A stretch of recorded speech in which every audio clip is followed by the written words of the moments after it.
हाय, welcome back. आज का हमारा टॉपिक है कॉम्पटन इफेक्ट, जिसको कॉम्पटन स्कैटरिंग नाम से भी जाना जाता है। इस वीडियो में हम सबसे पहले कॉम्पटन इफेक्ट की थ्योरी को कवर करेंगे। उसके बाद हम कॉम्पटन फार्मूला का डेरिवेशन देखेंगे और फिर उस पर एक न्यूमेरिकल भी सॉल्व करेंगे। इस वीडियो में मैंने कॉम्पटन इफेक्ट से रिलेटेड हर एक इंपॉर्टेंट पॉइंट को कवर किया है, जिससे आपको कोई और वीडियो कॉम्पटन इफेक्ट पर देखने की जरूरत ना पड़े। तो चलिए स्टार्ट करते हैं।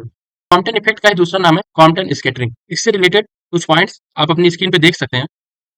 इसको हम एक-एक करके समझ लेते हैं, ठीक? तो कॉम्पटन इफेक्ट जो है, ये सपोर्ट करता है कॉम्पटन नेचर ऑफ लाइट को, ठीक? कॉम्पटन नेचर ऑफ लाइट कहता है कि जो लाइट है, उसका ड्यूल नेचर है। एक तो वेव नेचर है, एक तो और पार्टिकल नेचर है, ठीक? वही दूसरी लाइन में लिखा हुआ है कि by giving us experimental proof, Compton effect कैसा देता है? एक्सपेरिमेंटल प्रूफ देता है दैट इलेक्ट्रोमैग्नेटिक रेडिएशन, जो इलेक्ट्रोमैग्नेटिक रेडिएशन है, उनका वेव लाइक प्रॉपर्टीज भी है और पार्टिकल लाइक प्रॉपर्टीज है। मीन्स वो वेव की तरह भी बिहेव करती हैं और पार्टिकल की तरह भी बिहेव करती हैं। कॉम्पटन इफेक्ट सबसे पहली बार एएच कॉम्पटन द्वारा ऑब्जर्व किया गया था इन 1923, जब वो वर्क कर रहे थे एक्सरे पे, ठीक? उन्होंने देखा कि observe increase in the wavelength of a photon of X ray after its collision with an electron which was assumed to be at rest.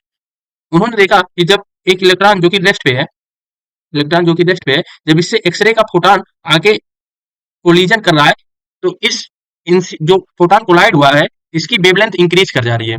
Wavelength increase कर जा रही है, इसका मतलब उसका एनर्जी जो है वो डिक्रीज हो रहा है। जैसा कि हम जानते हैं कि एनर्जी जो है इनवर्सली प्रोपोर्शनल होती है वेवलेंथ के, और वो वेवलेंथ इंक्रीज हो रहा है तो एनर्जी डिक्रीज हो रही है, ठीक? तो ये कुछ पॉइंट्स है जो कॉम्पटन इफेक्ट की थ्योरी में कवर होते हैं, ठीक है? तो अभी हम कॉम्पटन फार्मूला ड्राइव कर लेते हैं, इसका डेरिवेशन कैसे है, ठीक? इस पॉइंट पे इलेक्ट्रॉन है हमारा, जो कि इनिशियली रेस्ट पे है। इन्होंने एज्यूम किया था कि इलेक्ट्रॉन जो है इनिशियली रेस्ट पे है, assume to be at rest, ठीक? तो इलेक्ट्रॉन को उन्होंने माना था कि इनिशियली रेस्ट पे है, ठीक? इधर से इंसिडेंट फोटॉन आ रहा है, मींस एक्सरे आ रहा है, एक्सरे का फोटॉन, ठीक? जिसकी वेवलेंथ क्या है, लैम्डा है, और फ्रीक्वेंसी क्या है, म्यू है। फिर इस इलेक्ट्रॉन से कोलाइड करने के बाद वो स्कैटर्ड हो गया फाई एंगल पे, ठीक? जिसकी वेवलेंथ चेंज होकर लैम्डा डैश हो गई और फ्रीक्वेंसी हो गई म्यू डैश। और हमारा स्कैटर्ड इलेक्ट्रॉन जो है वो इस डायरेक्शन में मूव करने लगा, जो कि इंसिडेंट डायरेक्शन से थीटा एंगल बना रहा था। जैसा कि हमने देखा कि जो स्कैटर्ड फोटॉन का वेवलेंथ है वो ज्यादा है इंसिडेंट फोटॉन के वेवलेंथ से, ठीक? जो कि एच कॉम्पटन ने ऑब्जर्व किया था कि जब फोटॉन जो है लेफ्ट इलेक्ट्रॉन से कोलिजन करता है तो उसकी जो वेवलेंथ है वो इंक्रीज कर जाती है, ठीक? इसका मतलब उसका एनर्जी डिक्रीज कर जाता है। तो जो चेंज इन एनर्जी आया, फोटॉन की एनर्जी में जो चेंज हो रहा है, ये एनर्जी इलेक्ट्रॉन को ट्रांसफर हो जाता है, ठीक है? तो उसमें वेलोसिटी आ जाती है, ठीक? इसी चीज को मैंने नीचे लिखा हुआ है स्टेटमेंट की फॉर्म में, जिसको आप पढ़ सकते हैं as the wavelength lambda dash of the scattered photon is larger than the wavelength of the incident photon, ठीक? So this mean energy of the scattered photon is smaller than the energy of the incident photon. जैसा कि wavelength जो है scattered photon का ज्यादा है incident photon के wavelength से, इसका मतलब क्या है कि स्कैटर्ड फोटॉन की एनर्जी जो है इंसिडेंट फोटॉन की एनर्जी से कम है, ठीक है? वही यहाँ लिखा हुआ है। तो जो एनर्जी में जो लॉस है, this loss in energy of photon is gain in kinetic energy of electron. तो जो एनर्जी फोटॉन की एनर्जी में जो लॉस हुआ, वो एनर्जी किसने गेन कर ली? इस इलेक्ट्रॉन ने, जो इनिशियली रेस्ट पे था। उस एनर्जी को गेन करने की वजह से ये इलेक्ट्रॉन जो है इस डायरेक्शन में मूव करने लगा। में as photon is a particle and its collision is with another particle, उसका कोलिजन हो रहा है दूसरे पार्टिकल के साथ, ठीक है? तो इसका मतलब क्या है कि इन सबको linear conservation of momentum follow करना चाहिए, ठीक है? जो कि कहता है कि मोमेंटम बिफोर कोलिजन, जो मतलब कोलिजन के पहले जो भी मोमेंटम रहेगा उस बॉडी का, वो इक्वल होगा मोमेंटम आफ्टर कोलिजन। कोलिजन के बाद जो मोमेंटम रहेगा उसके बराबर होगा किसी एक गिवन डायरेक्शन में, ठीक? तो हम पहले क्या करते हैं, कंजर्वेशन ऑफ मोमेंटम अप्लाई कर लेते हैं लॉ इंसिडेंट डायरेक्शन। यहाँ पे जिन दो पार्टिकल के बीच में कोलिजन हो रहा है वो है फोटॉन और इलेक्ट्रॉन, ठीक? तो हम पहले दोनों का इनिशियल मोमेंटम लिख लेते हैं। तो पहले जब हम फोटॉन का इनिशियल मोमेंटम लिखेंगे तो हम जानते हैं डी ब्रॉगली वेवलेंथ से कि लैम्डा इक्वल होता है एच बाई पी। पी क्या है यहाँ पे? मोमेंटम है। और हम ये भी जानते हैं कि लैम्डा इक्वल होता है सी बाई म्यू, ठीक? तो इस लैम्डा को इधर रिप्लेस कर देंगे तो हमको मिलेगा C by mu equal to H by P, momentum. यहाँ से मोमेंटम मिल जाएगा, मोमेंटम जो कि फोटॉन का होगा हो जाएगा एच म्यू बाई सी, ठीक? तो इनिशियल मोमेंटम जो फोटॉन का हमको मिला वो कितना मिला? एच म्यू बाई सी, ठीक? और इलेक्ट्रॉन इनिशियली रेस्ट पे था। हम जानते हैं कि मोमेंटम इक्वल टू होता है P इक्वल टू होता है एम वी, ठीक? तो इनिशियल वेलोसिटी जब v इक्वल टू जीरो था इलेक्ट्रॉन का, इसका मतलब उसका मोमेंटम इलेक्ट्रॉन का कितना था? जीरो था। मोमेंटम ऑफ इलेक्ट्रॉन कितना था? जीरो था। तो इनिशियल मोमेंटम इलेक्ट्रॉन का कितना हो गया? जीरो हो गया, ठीक? अब हम फाइनल मोमेंटम लिखते हैं फोटॉन और इलेक्ट्रॉन का अलोंग इंसिडेंट डायरेक्शन। तो स्कैटर्ड फोटॉन का जो मोमेंटम होगा इस डायरेक्शन में p डैश, वो हो जाएगा h mu dash by c, ठीक? तो इंसिडेंट डायरेक्शन में इस स्कैटर्ड फोटॉन का जो मोमेंटम आएगा वो p डैश कॉस फाई आएगा, ठीक? और उसी तरह अगर जो यहाँ पे इलेक्ट्रॉन का मोमेंटम दिया नहीं तो हम मान लेते हैं इलेक्ट्रॉन का मोमेंटम क्या है? p है, ठीक? तो इंसिडेंट डायरेक्शन में जो इसका कंपोनेंट आएगा वो कितना आएगा, पी कॉस थीटा। तो जो फोटान का इंसिडेंट डायरेक्शन में जो फाइनल मोमेंटम आया वो आया H mu dash by C cos phi plus P cos theta. ठीक, यहाँ पे पी क्या है, मोमेंटम है इलेक्ट्रॉन का। ठीक है, एक हम किस डायरेक्शन में कंजर्वेशन ऑफ मोमेंटम लगा रहे हैं, इंसिडेंट डायरेक्शन में। तो हम यहाँ पे मल्टीप्लाई कर देते हैं सी से, multi multiply by C both side. ठीक, तो हमको मिल जाएगा H mu equal to H mu dash cos theta plus P C cos theta, ये कॉस फाइव। यहाँ से मिल जाएगा P C cos theta equal to H mu minus mu dash. ठीक, इसको नाम देते हैं इक्वेशन 2। अभी हम क्या करते हैं, linear conservation of momentum apply करेंगे परपेंडिकुलर डायरेक्शन में। ठीक, तो इनिशियल मोमेंटम फोटान का जो था परपेंडिकुलर डायरेक्शन में, इंसिडेंट डायरेक्शन के परपेंडिकुलर वो क्या था, जीरो था। ठीक, क्योंकि फोटान जो है एक्स एक्सिस के अलावा मूव कर रहा है, तो इनिशियल मोमेंटम क्या हो गया, जीरो हो गया। प्लस इलेक्ट्रॉन रेस्ट पे था तो उसका भी परपेंडिकुलर डायरेक्शन में इनिशियल मोमेंटम कितना होगा, जीरो होगा। इनिशियल मोमेंटम इक्वल होना चाहिए फाइनल मोमेंटम के, तो फाइनल मोमेंटम जो है, final momentum photon scattered photon का परपेंडिकुलर डायरेक्शन में क्या आएगा, P dash cos sine phi आएगा, पी डैश साइन फाई आएगा। ठीक है, तो ये आ जाएगा पी डैश साइन फाई।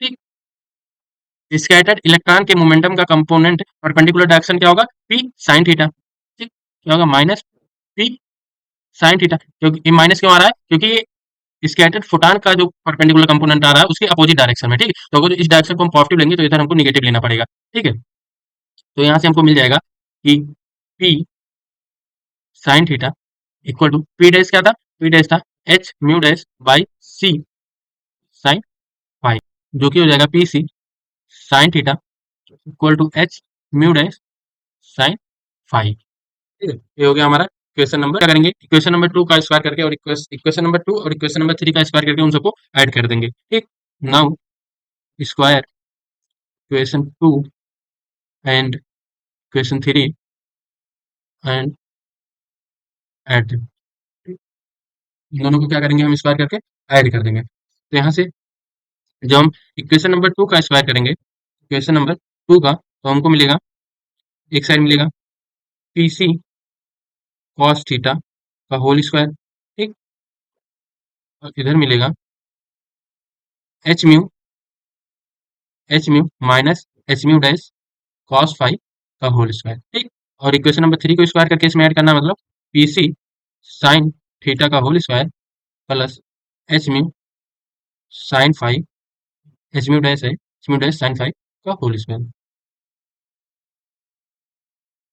ठीक, तो यहाँ से हमको क्या मिलेगा, पी सी का whole square into cos square theta plus sine square theta equal to H mu का whole square plus H mu dash का होल स्क्वायर इंटू में cos square phi plus sine square phi minus two H square mu mu dash cos five.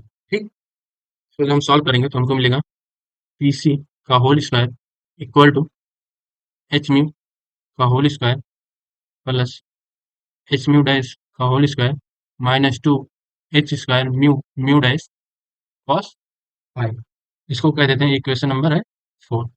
अभी momentum conservation हमने लगा दिया, अभी हम energy conservation लगाएंगे। ठीक है, उसके बाद हमको थॉम्पटन फार्मूला मिल जाएगा। ठीक है, तो जैसे रिलेटिविस्टिक पार्टिकल है तो उनके लिए एनर्जी का फार्मूला क्या होता है, उसको हम लिख लेते हैं।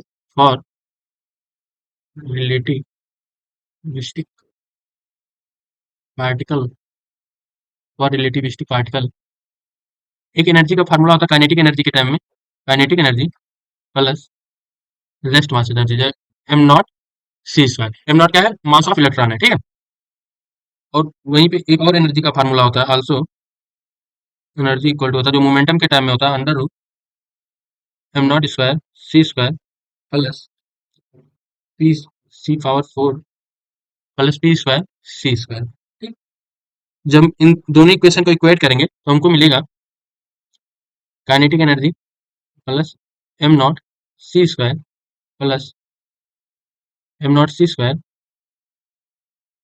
Equal to M not square C power 4 plus P square C square under root. ठीक, अभी हम क्या करेंगे, अंडर रूट हटाने के लिए दोनों साइड स्क्वायर कर देंगे। ठीक, तो हमको मिल जाएगा काइनेटिक एनर्जी का whole square plus M not C square का whole square plus 2 into kinetic energy into में am not C square equal to M not square C की power 4 plus P square C square.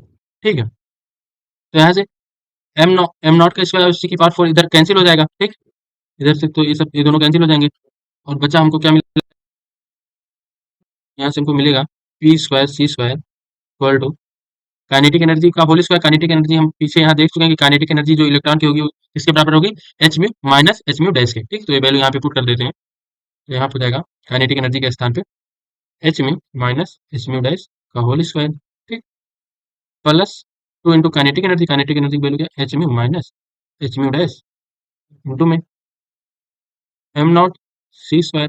ठीक, ये हो गया equation number 5। ठीक है, अभी हमको यहाँ पे इक्वेशन नंबर 4 में पी स्क्वायर सी स्क्वायर एक रिलेशन पता है, तो हम क्या करेंगे, इक्वेट कर देंगे इक्वेशन नंबर 4 को और इक्वेशन नंबर 5 को। नाउ इक्वेट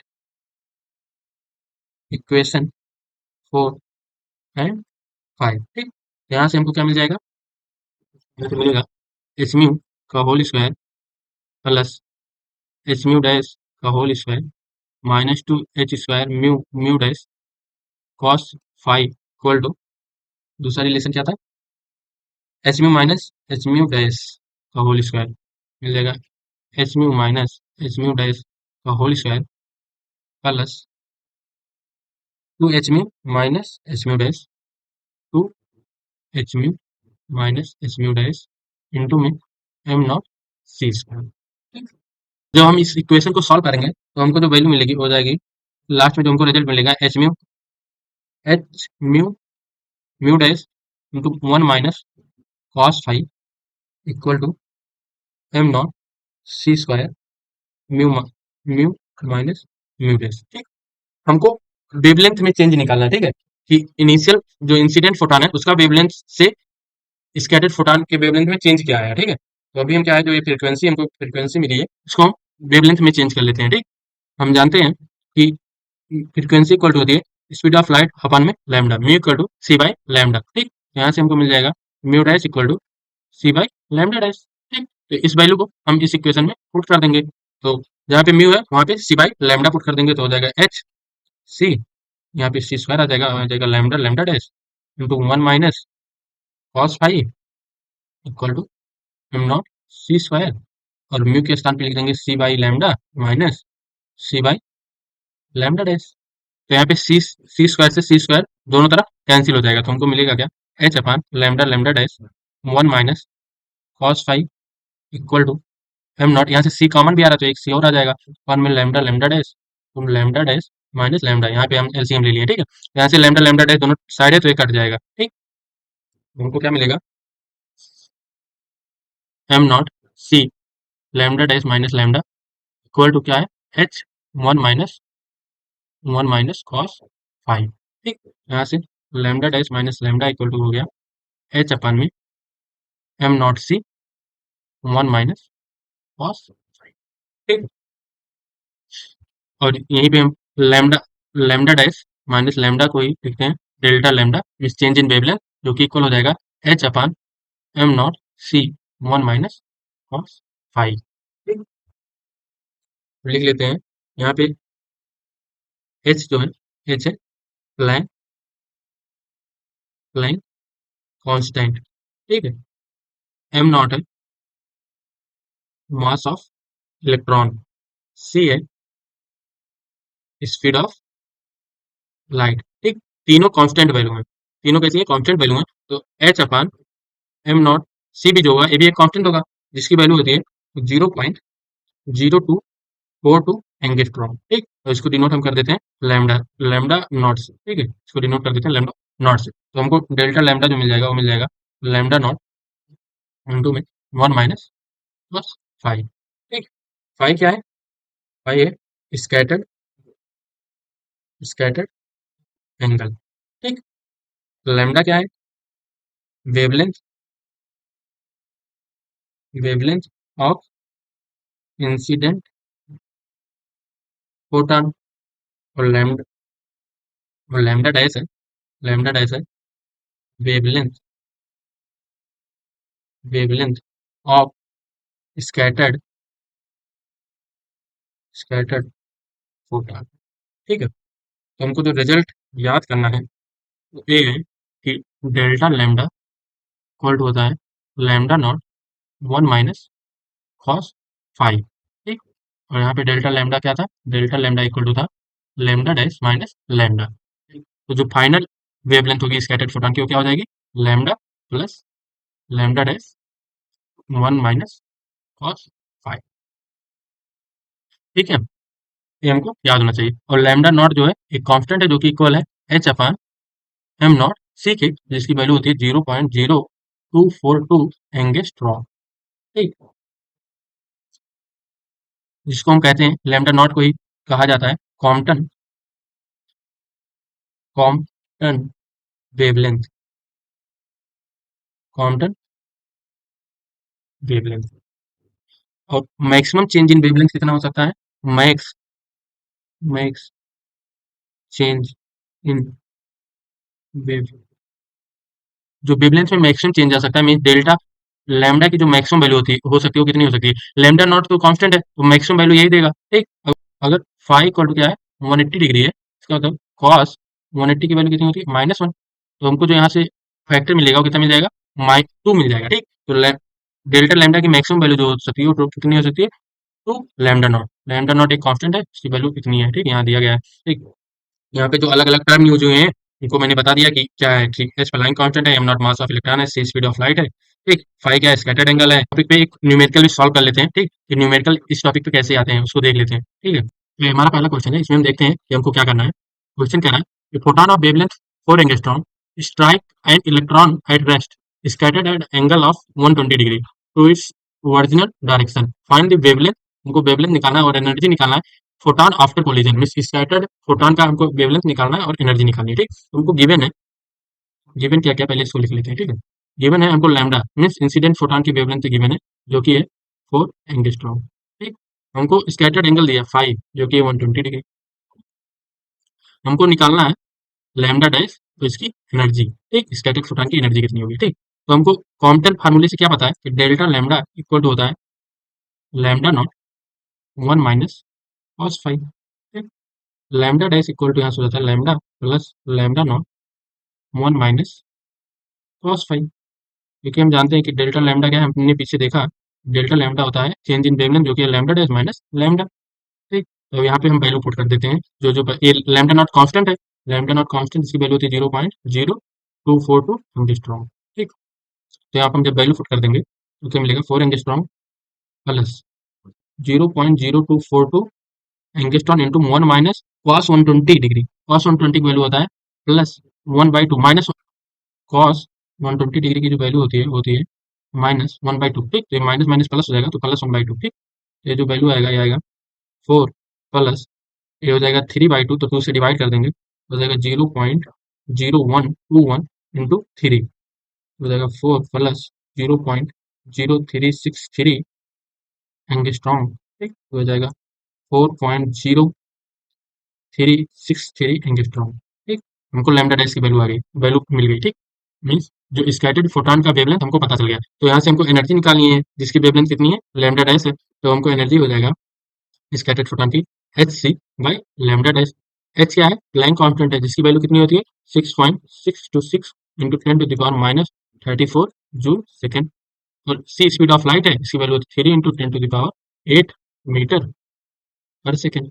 लैम्डा डैश की वैल्यू हमको यहाँ से पता चल गई, तो इन वैल्यू को जो हम इसमें इक्वेशन में रख देंगे तो हमको यहाँ से स्कैटर्ड फोटॉन की एनर्जी पता चल जाएगी। ठीक है, अभी हम नेक्स्ट क्वेश्चन देखते हैं जो कि है कि क्वेश्चन क्या कह रहा है कि एक फोटॉन है जिसकी एनर्जी क्या है? 4.6 इंटू 10⁻15 जूल है, जो कि स्कैटर्ड फोटॉन क्या है? स्कैटर्ड हो रहा है एक इलेक्ट्रॉन से कोलाइड करके। ठीक, जो कि रेस्ट पे था इनिशियली। ठीक, तो एंगल 180 डिग्री, इसमें हमको पता करना है कि स्कैटर्ड फोटॉन की एनर्जी कितनी है। तो इस क्वेश्चन में उसमें पिछले वाले क्वेश्चन में हमको वेवलेंथ गिवन था इंसिडेंट फोटॉन का, ठीक है। यहाँ पे क्या है, हमको इंसिडेंट फोटॉन की एनर्जी गिवन है, ठीक। हमको गिवन है, गिवन क्या है, एनर्जी ऑफ इंसिडेंट फोटॉन जो कि है 4.6 इंटू 10⁻⁻16 जूल, और हमको एंगल भी गिवन है, स्कैटर्ड एंगल फाई जो कि 180 डिग्री, ठीक है। हमको निकालने को कहा गया है एनर्जी स्कैटर्ड फोटॉन की, ए कितनी होगी, ठीक है। तो पहले हम जो इनिशियल एनर्जी गिवन है इंसिडेंट फोटॉन की, इससे हम इंसिडेंट फोटॉन का वेवलेंथ निकाल लेते हैं, ठीक। तो एनर्जी और वेवलेंथ में हमको जो रिलेशन पता हुआ, energy equal to SC by lambda, जैसे हमने पीछे सॉल्व किया था, ठीक। यहाँ से हमको मिलेगा lambda equal to SC by A, जो कि इक्वल होगा 6.626 इंटू 10⁻⁻34 इंटू 3 इंटू 10⁸8। वन में एनर्जी कितनी गिवन है, 4.6 इंटू 10⁻⁻16, ठीक। यहाँ से इसको सॉल्व करने पे जो हमको लैम्डा मिलेगा वो मिलेगा 4.05 एंगस्ट्रॉम, ठीक है। अभी हम क्या करेंगे, स्कैटर्ड फोटॉन की एनर्जी निकालनी है, इसके लिए हम स्कैटर्ड फोटॉन का लैम्डा निकाल लेते हैं कि जो फोटॉन स्कैटर्ड हुआ इंसिडेंट फोटॉन उसकी उसकी वेवलेंथ कितनी है, ठीक।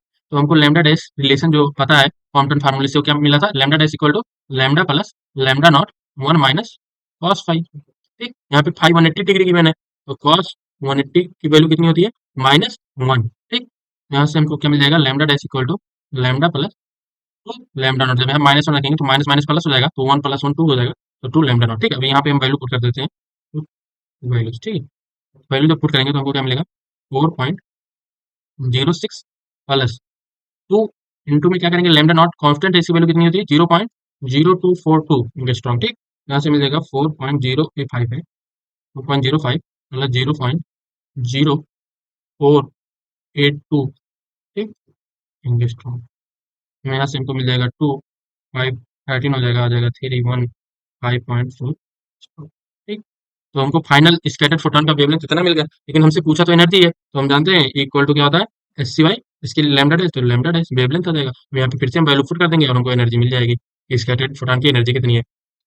तो इस वीडियो में बस इतना ही। अगर आपको इस टॉपिक से रिलेटेड कोई डाउट हो तो प्लीज कमेंट करें, और यदि आपको यह वीडियो यूजफुल लगा हो तो वीडियो को लाइक करें, अपने दोस्तों के साथ शेयर करें और चैनल को सब्सक्राइब करें। टिल देन बाय, जय हिंद, जय भारत।